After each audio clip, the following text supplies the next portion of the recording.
folks are looking at dividend stocks. They want more stability because, if a market's going down, they know these are cash flowing businesses, whereas a lot of the high growth companies are companies that are very dependent on the growth of their products, but they're very low on cash flows and they're high on debt.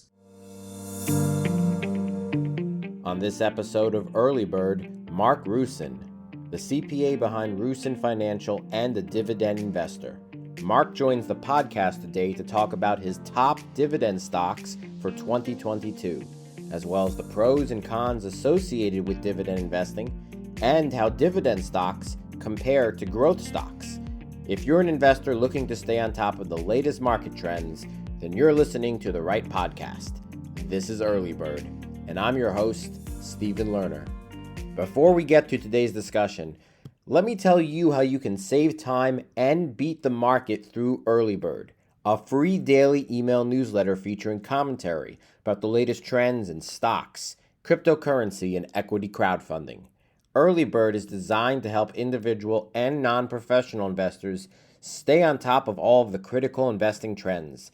The newsletter is 100% free and is sent to your email box each weekday morning. Subscribe to Early Bird for free at www.earlybird.email.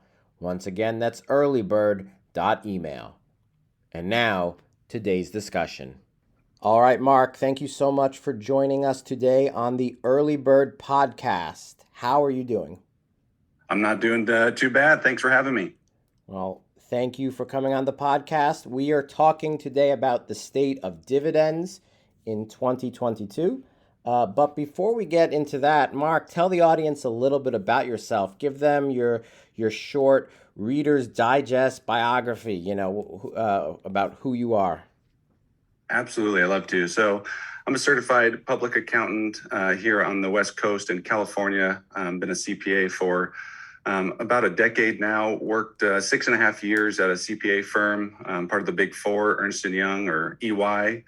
And since then, really just been working in the private real estate industry as a working CPA, and also launched my own private business, Rusin Financial, where we do a lot of things working with different clients, more like a wealth coach to help clients get their finances in order. Also do one-on-one coaching with clients that tailored to their needs. So whether you're a novice or more of an advanced investor, we put together different programs that meet your needs. And then, also focusing a lot on writing for Seeking Alpha, doing a lot of investing articles there. And then recently, about 4 or 5 months ago, launched my own YouTube channel where I put out weekly videos related to investing in primarily dividend stocks and ETFs. Wow, you certainly are busy. And listeners, Mark's YouTube channel, definitely check it out. I'll have a link in the show description. It's a wonderful YouTube channel. Lots of good information, particularly on dividends, which is the topic that we are going to talk about today. Before we take a deep dive into it, Mark, real quick, how would you briefly define what a dividend is? Yeah, it's a good question. A dividend is, if you were to invest in a company, just think of it as part of the profits that you have earned as an investor. It's a distribution from company earnings back to shareholders, or, you can think of yourself as an owner of the business. So that's simply how I would define a dividend. Got it. And certainly they are a big part for a lot of investors in terms of their portfolios and their investment strategies. It is, for many investors, a critical aspect. What are some of the benefits of a dividend, Mark? I think you have to start with the passive income that it provides, the potential for, getting that quarterly dividend payment, and you kind of set up your portfolio to where you're getting paid every single month, because these companies, a lot of them pay on a quarterly basis, but, some pay in January, and then you'll see it again in April. Then you'll have other companies that'll, are February and May, and you can kind of set up a portfolio to get paid every single month. And there's even monthly dividend paying stocks out there. So I think the passive income is obviously a huge thing. And then also you got to think of the compounding, the power of compounding dividends, which many refer to as the eighth wonder of the world. And that's just the ability to grow your position where, and this is simply where you get paid a dividend and you turn around and you can have this automatically set up in your brokerage account. You have those dividends reinvested back into the stock. So say you own shares of Apple, you get, a $20 dividend, reinvest that back in, and you just added more shares to your portfolio. And as companies increase their dividends over the years and you have more shares, you can kind of see how that snowball effects takes place in your advantage. Yeah, absolutely. I have dividends as well, and it is certainly advantageous to have them. It certainly provides a bit of a safety net. It's reliable to have the additional income come in every quarter, or as you said, Mark, sometimes every month, depending on the stock. And it's really good protection in case of rapid changes in the stock market. It's pretty reliable to have a dividend. But of course, with any investing strategies, there are some drawbacks. What are some of the cons associated with dividends?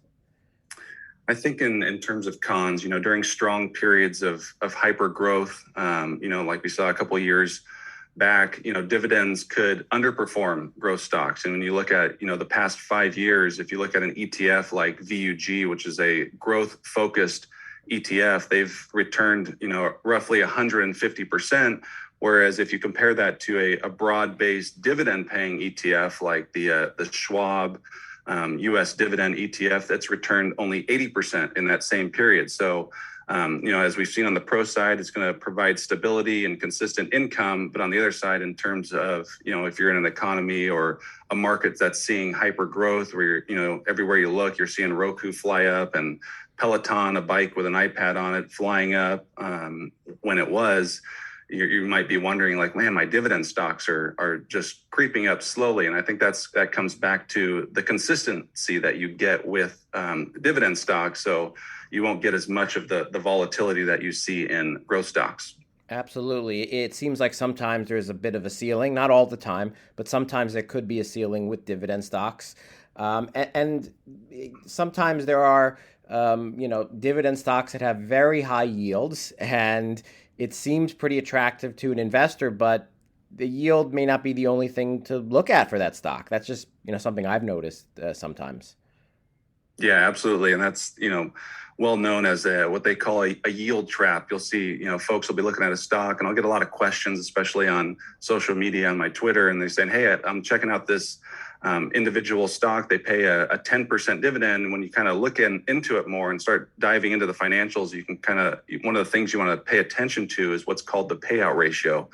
And a dividend payout ratio is simply the amount of earnings per share compared to the amount of dividends that they're paying. So, somewhere in the range of 40% or less is usually a solid dividend payout ratio, because, just because you're investing in a dividend stock, you also want to know that it's a stable dividend, something that you can rely on moving forward. So definitely pay attention to payout ratios, and simply do not invest based on yield alone. Absolutely. It shows with any type of investment. Do your homework and make sure you look at different types of metrics when you are considering an investment in a particular stock. You mentioned, Mark, that people, they ask you questions on social media. You have a large following on Twitter. Well, I'm just curious, what kind of topics related to dividends are investors asking you about?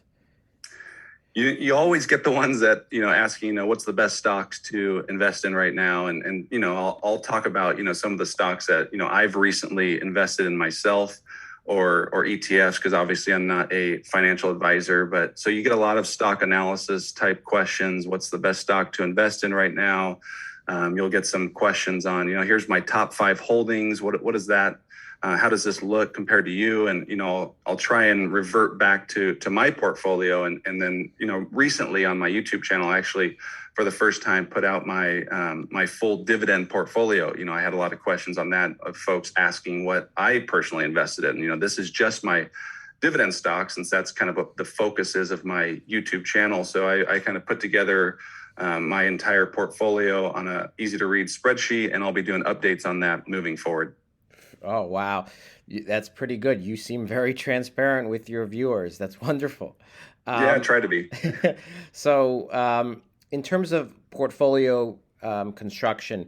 Dividend stocks, is this for every investor? I mean, obviously talk to a financial advisor. That's what we always say. But is this more for those investors who may be a bit older, looking for income, as opposed to younger investors? Or is this, doesn't really matter about your age when it comes to dividend investing? Yeah, it's another great question, and one that I actually hear a lot on certain comments on social media, on Twitter, saying, I'm going to focus now on my growth stocks, and then once I get close to retirement, I'll kind of focus more on dividend stocks and focusing on that yield. But I think the issue with that is you're going to lose out on that power of compounding that I kind of talked about early on, and this is a thing that Warren Buffett has touched on over the years, where he invested simply in a company like Coca-Cola, and over the years now he has what's called yield on cost, which takes your original investment, your cost basis, and compares that to the dividend that you're getting paid now. Because if you remember with compounding dividends, and that snowball is, if you reinvest your dividends as soon as a company pays you, you can have this automatically done through a drip system. And you're going to get more shares in these companies, especially dividend growth companies. They're going to pay, maybe a 10% higher dividend that next year. Okay, well, you're getting 10% more, plus you have more shares. And you can kind of see how this speeds up over time. So by simply waiting until you're in your older years or closer to retirement or in retirement, you're going to miss out on all that time that you have to start building up your portfolio. And then the other thing is the stability that you're going to miss out on. If you just grow stocks, you've seen it the past 6 months, the volatility in the market, especially with technology companies, whereas the dividend stocks, a lot of people are running to for protection from a lot of this volatility. So you've seen that they've actually outperformed the market as a whole. So it's kind of, it's a good mix that you want to have. I think the key thing is you always want to be diversified, and, dividend stocks should have a place in everyone's portfolio. Dividends are for all investors. When we return, we'll hear from Mark about the role of dividends in 2022 and his top dividend stocks for the year. But first, let me tell you how you can become a more informed investor through Early Bird, a free daily email newsletter. Early Bird has commentary on the latest events and trends in stocks, cryptocurrency, and crowdfunding. With Early Bird's daily weekday email, investors can quickly stay on top of the trends and beat the market. Subscribe to Early Bird for free at www.earlybird.email. Once again, that's earlybird.email. And now, back to today's discussion. So, Mark, we are talking about dividends in 2022, and you mentioned about the current state of the market a little bit there. It certainly hasn't been a kind year for investors so far. We're here in February 2022. Hasn't been the best few weeks for the stock market. What role do you think dividends could play for investors this year, given the current market conditions? I'm very high on dividend stocks, and it's something that I often say, whether the market's up or down, I'm going to continue to receive my dividends, and I'm going to look for opportunities in the market. So with a lot of the volatility, especially we've seen the past few weeks, I think a lot of folks are going to pull back on a lot of these high growth companies, and we've seen it in Peloton and companies like Google, for example, reported, and AMD reported blowout earnings. They're growing at very strong clips, but even then the gains couldn't hold. After earnings the past few weeks, those companies shot up in double-digit percentages. But just 5 days later, they've returned a lot of those gains, and folks are looking at dividend stocks. They want more stability because if a market's going down, they know these are cash flowing businesses, whereas a lot of the high growth companies are companies that are very dependent on the growth of their products, but they're very low on cash flows, and they're high on debt. And with rising interest rates, that provides a lot of hurdles for these companies that they really have to check every single box, and they have to hit their guidance and all their targets perfectly for them to be able to grow into the multiples that investors have put on them over the past 12 to 18 months or so. Yeah, it is certainly a very different market this year than it was last year and the year before that. It makes sense to have some extra stability in a portfolio, and we see with dividends you can achieve that. Mark, I'm curious, what are some of the big dividend stocks that investors should look at this year? I'm sure that's a big reason why some listeners are listening to this podcast right now. They want some recommendations. What are some of your top dividend stocks that investors should consider for 2022?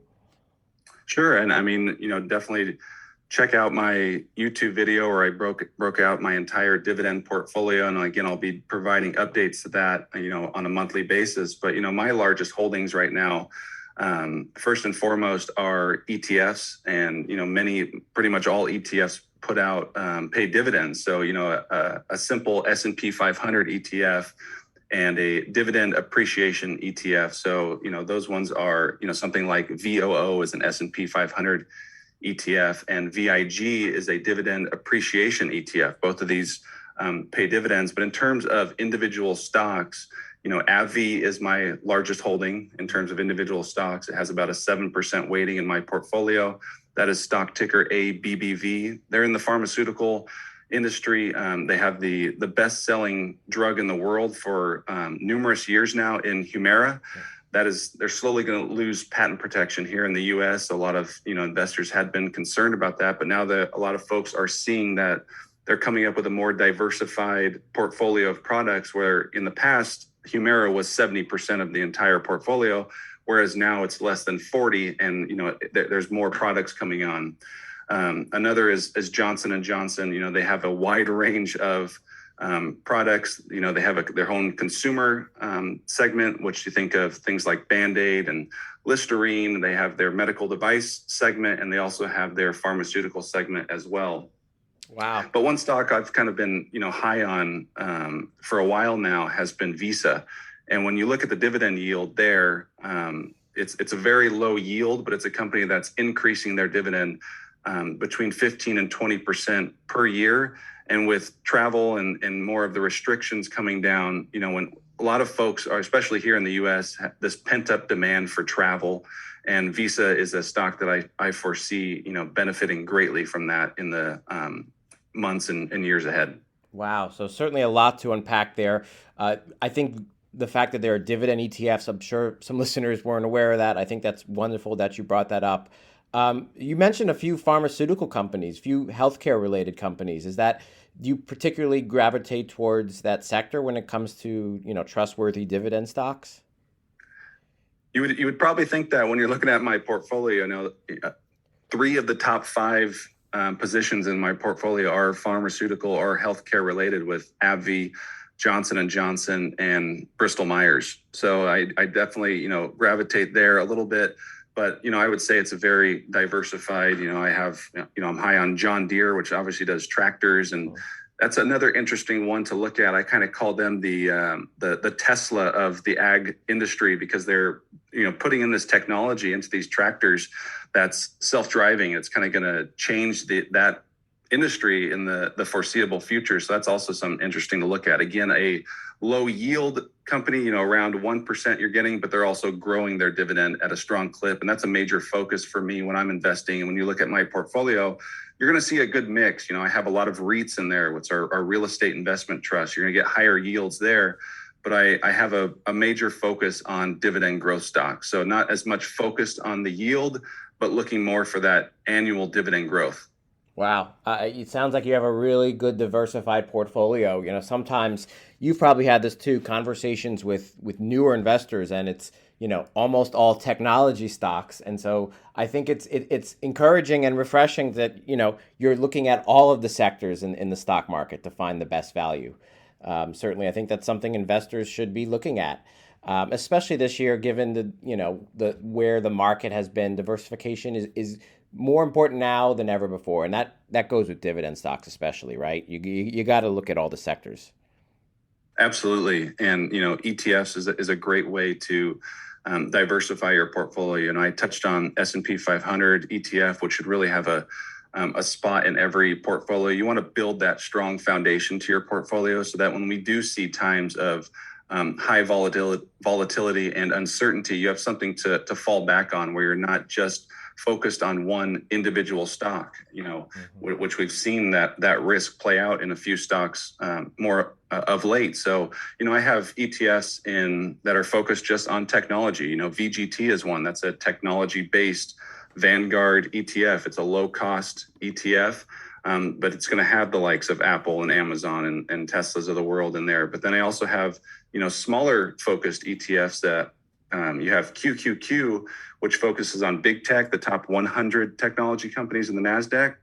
Mm-hmm. But then there's QQQJ, which is kind of the little brother to that. And it's called the next generation, which is the next 100 companies. So you're going to have, more of that mid-cap exposure where, a lot of these ETFs are market cap weighted. So you get a lot of that Apple and Amazon and Google positions already, but this kind of takes those out. So those aren't in that ETF. So, that's another way to diversify, is not just individual stocks and looking at different sectors, but you can also utilize ETFs that focus on those particular sectors that you are excited about.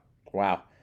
Definitely a deep dive in those sectors. Mark, real quick, I know you mentioned Visa before, and you talked about how travel demand could certainly be beneficial for that stock. Are you concerned at all about consumer spending? Because yes, consumers have a lot of savings, but there's also record debt. Are you concerned at all from a consumer level about that? Absolutely. That is a concern there, and we've seen that with a dividend paying stock with PayPal as well. But with Visa, I just think that the pent up demand is so large there, and it's the same reason I've looked into certain REITs that are going to be focused on demand. Something that you think of is Vici properties, VICI, and they own. If you're going down the strip and you see Caesar's Palace, that is a VC property owned property within their portfolio.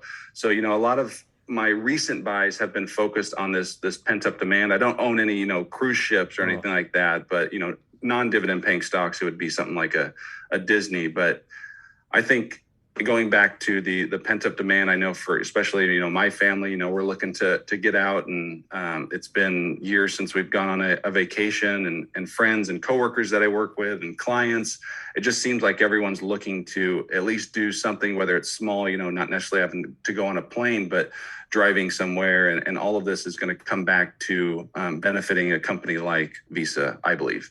Wow. Mark, thank you so much for the analysis, for going over what dividends are, and some great picks for stocks and ETFs this year in terms of dividend-paying stocks and ETFs. Thank you so much. Before we wrap up, Mark, I just have one final question, and it's the big question of the podcast. Here is the question today. Would you rather live 100 years in the past or 100 years in the future? Wow.